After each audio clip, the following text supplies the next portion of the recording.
ali com Thatcher. Por quê? Porque o mito neoliberal na Europa parece muito razoável. Nunca se praticou, mas parece muito razoável. Por que é muito razoável? Porque a Europa vivia uma certa solidão tecnológica até os anos 80, do pós-guerra até os anos 80, e produzia um produto industrial que o mundo inteiro desejava, porque era a modernidade. A primeira linha de montagem do Brasil é uma linha de montagem automobilística de segunda mão da Alemanha. Todos nós desejávamos, aspirávamos a ter aquilo. E a Europa, como era o território físico, o tabuleiro do xadrez da Guerra Fria, era aqui que a bomba ia cair, porque não havia ainda os mísseis intercontinentais, aí o pensamento europeu desenvolveu esse gênio sincrético, que é produzir uma espécie de melhor dos dois mundos, que é o welfare state, a social-democracia europeia. Qual era a ideia? Eu preservo as liberdades e franquias individuais, que se afirmaram como valores importantes na transcendência da humanidade, assim como os franceses sistematizaram, mas eu respondo à exigência de igualdade que o socialismo real está oferecendo. Como? Apropriando o Estado excedentes importantes da riqueza privada e redistribuindo esses excedentes num subsídio amplo, geral e restrito para qualificar a vida e superar as desigualdades. Por regra, funcionou. A Europa produziu as maiores manchas de equidade do planeta. Produziu-se, mas isso foi sustentado por dois fenômenos que eu repito aqui como historiador ou como curioso da história, sem querer ferir ninguém. Mas isso gerou uma carga tributária, uma cunha fiscal sem precedentes no capitalismo, 50%, 48%, 54%, 57% dos respectivos PIBs, que era repassado no preço e passava nos preços impunemente, porque era uma solidão mercantil, dada a maturidade tecnológica solitária. E o legado imperial colonial. Muito recentemente, a Grã-Bretanha estava na Índia, estava que era Paquistão, tudo junto. A velha Índia, antes da independência, era Paquistão e Bangladesh juntos. E quem controlava os excedentes, Hong Kong, era o Império Britânico, só para citar exemplos práticos e tal. Isso é de ontem, aconteceu ontem. Ou seja, esses dois fenômenos morreram. Morreu o fenômeno da solidão, porque de repente do Oriente surge um produto tecnologicamente sofisticado, tanto quanto o do Ocidente, só que com algumas características, escala gigantesca, quantidades imensas e não necessidade de financiamento do welfare state, cargas tributárias minúsculas ou, pura e simplesmente, o Estado proprietário dos meios de produção, como foi a transição chinesa. Resultado, o produto inglês, britânico, alemão, italiano, etc., francês, começa a ter rivais no mundo, nos seus mercados e em terceiros mercados, com esse produto igual, ou equivalente, ou similar, muito mais barato. Ora, qual é a resposta óbvia que o fato econômico pede? Diminuir o tamanho do Estado, desentranhar o Estado da economia no cenário de redução da carga tributária, do custo fiscal de carregação desse welfare state, e vamos restaurar a condição da competitividade sistêmica. Se eu fosse um lord inglês, ali nos anos 80, eu compreenderia, teria dito provavelmente que isso não é justo e não se pratica. Por quê? Porque a sociedade europeia rejeitou a ideia. Resultado, a esquerda, que pensou que podia dourar a pílula, humanizar o caminho, simplesmente deixou esse vazio ideológico, e ele lá no sul, no hemisfério sul, onde estamos os brasileiros, é uma tragédia. Porque o nosso problema nunca foi o custo fiscal de um estado de bem-estar social que almejamos, anunciamos na nossa ordem constitucional e nunca entregamos. Nunca entregamos. Portanto, nunca foi o nosso problema. Nós temos problemas de primeira geração, enquanto a Europa está frequentando problemas de terceira e quarta geração. Nós temos no Brasil fenômeno de massa de trabalho na condição análoga de escravidão, hoje. Hoje nós temos isso. O salário mínimo brasileiro não paga o viver de uma família de 4 membros por mais do que uma semana e meia, 2 semanas, e olhe lá. 50% da economia brasileira derivaram para a informalidade. A aposentadoria do nosso povo acabou, porque o nosso sistema é um sistema antigo de repartição que depende de 2 fenômenos, demografia jovem e alta formalização no mercado de trabalho. Nós estamos envelhecendo rapidamente e o mercado de trabalho hoje é uma selva de absoluta informalidade. Resultado, não temos mais previdência para mais da metade do povo que está envelhecendo, que não vai ter nada no futuro próximo. Meu Deus, essas são as minhas angústias.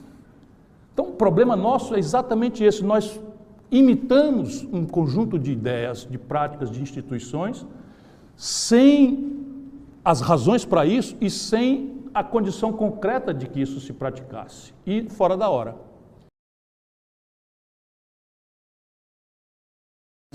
Porque falta projeto, não é culpa do fulano ou do Beltrano.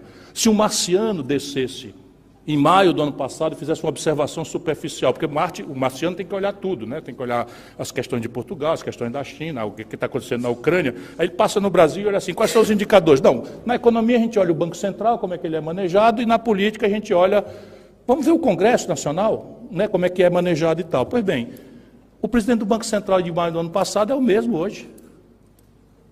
E o presidente da Câmara e o presidente do Senado são os mesmos hoje por acordo, né? Porque o outro diz que é estabilidade e tal. Então, isso cai, Sérgio Liro, numa questão. A questão básica é o seguinte, dá certo assim? Será que a gente não aprende nada? Dá certo isso?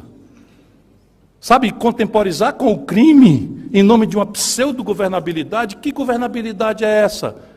Qual é a proposta?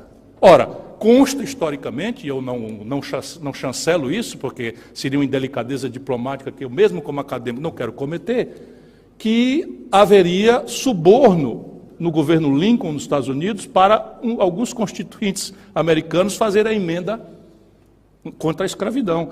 Eu conheço a política, eu sei, não sou inocente, eu sei como funciona a vida. Mas do que se trata? Nós estamos propondo o quê?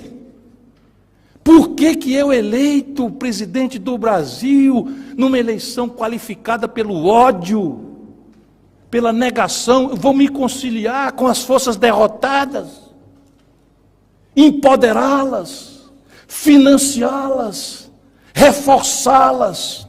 Será que eu estou louco? Eu não estou louco, louco estão os que estão fazendo lá isso. Então, eu não estou dizendo agora.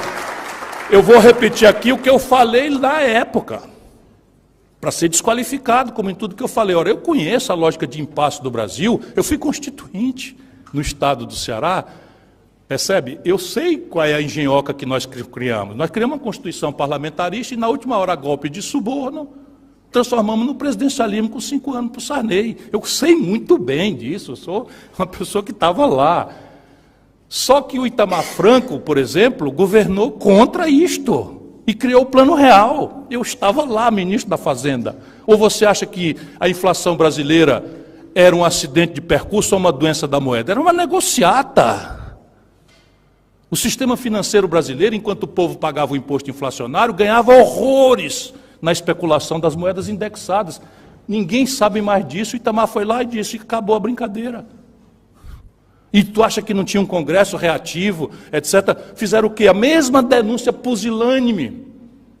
Você é porque é muito jovem. Na época denunciaram o Argrives, braço direito do Itamar, corrupto. O Itamar afastou o Argrives e pediu preferência para apurar a culpa do Argrives numa CPI.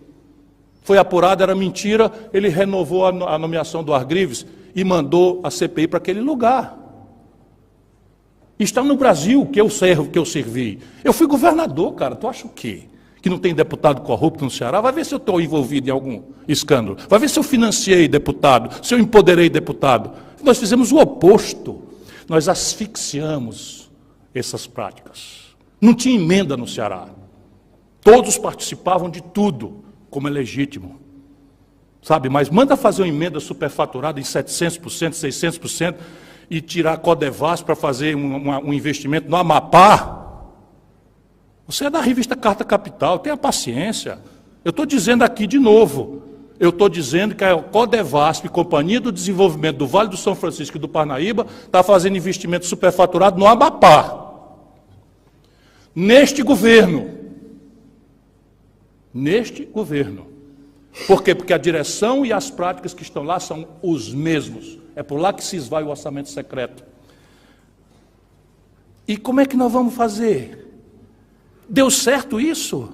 É uma pergunta simples. Caramba, o Lula foi parar na cadeia. Será possível que não aprendemos nada? Ou nós acreditamos que o Lula foi inocentado? Ele não foi inocentado. O Lula teve direito à presunção de inocência restaurada, é diferente de ser inocentado num julgamento. Por quê? Porque o processo devido legal ele nunca teve, e eu denunciei na primeira hora. Eu me propus a homiziar o Lula, junto com a comissão de juristas, se ele fosse ilegalmente preso, porque eu sabia o que estava acontecendo. Então ninguém me confunda, eu vou terminar aqui, porque isso é criticamente irrelevante. Se não, fica assim. O Bolsonaro fazia o orçamento secreto e isso era uma abominação. O Lula fazia é pragmatismo político. O que nós estamos ensinando para o jovem brasileiro? Sabe, o Bolsonaro... Aí o Banco Central, tu me disse, ora, o Banco Central, você conhece o Estatuto da Autonomia do Banco Central do Brasil? Sabe que dia foi votado? Foi votado numa votação virtual, que é ilegal, em plena pandemia, sem discussão com ninguém. 1 minuto só. Cadê a representação pela inconstitucionalidade dessa lei, que o governo, com a força e a liderança que tem, como conseguiu eliminar do Gilmar Mendes, para tirar o Bolsa Família da coisa? O Lula nunca quis mudar. Não tem compromisso com a mudança do Brasil. É o responsável pelo reacionarismo dominante hoje no Brasil. Porque ganha com isso. Agora, mantido o estatuto da independência e da autonomia do Banco Central, está escrito lá, eu sou advogado, Lei Complementar número 179, se a memória não me falha, artigo 5º, inciso 4º. Confere aí no Google.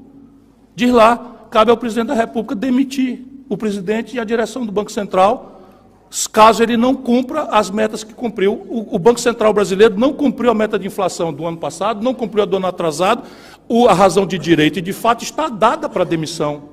Por que não tenta? Porque diz, esta demissão tem que ser provocada pelo Conselho Monetário Nacional. Quem é o Conselho Monetário Nacional? É o governo, Sérgio Lírio.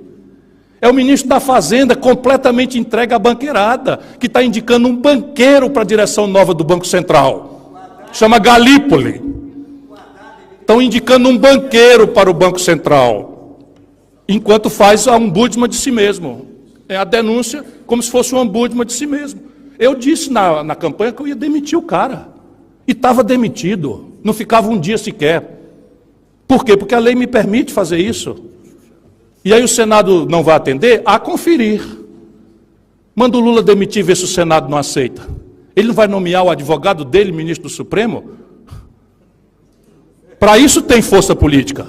Para conseguir maioria. Nomear o advogado pessoal dele para o Supremo Tribunal Federal. Percebe? Se nós quisermos ensinar a degradação de costumes, de valores e de moralidade, de decência ao nosso povo, façam isso, mas me deixem fora.